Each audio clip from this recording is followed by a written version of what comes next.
જૂની અદાવતને લઈને તળાજાના શીખ દંપતી પર 4 શખ્સોએ જીવલેણ હુમલો કરતા દંપતીને સારવાર અર્થે ભાવનગરની સરટી હોસ્પિટલમાં ખસેડાયું હતું।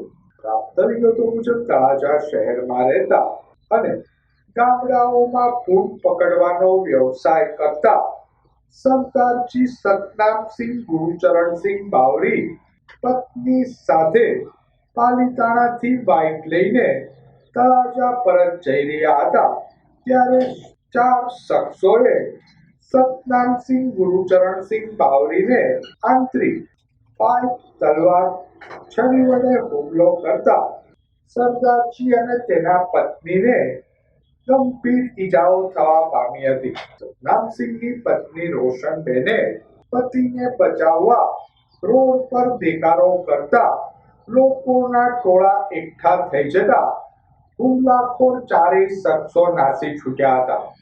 ઇજાગ્રસ્ત પતિ પત્નીને સારવાર અર્થે પ્રથમ પાલીતાણા અને ત્યારબાદ વધુ સારવાર અર્થે ભાવનગરની સરટી હોસ્પિટલમાં ખસેડાયા હતા। અમારે પેલા જૂના અદાવત હતી અરે એને બાતમાં એના વારામાં અમારે માથાકૂટ હતી અરે એના માથે ભાઈ આવ્યા 5-6 જણા 4 જણા હતા।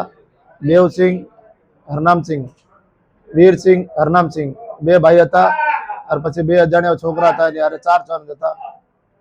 અરે મને મારવાની કોશિશ કરી, ફૂલ મારવાની, જાનથી મારવાની મને કોશિશ કરી પણ હું મર્યો નહીં।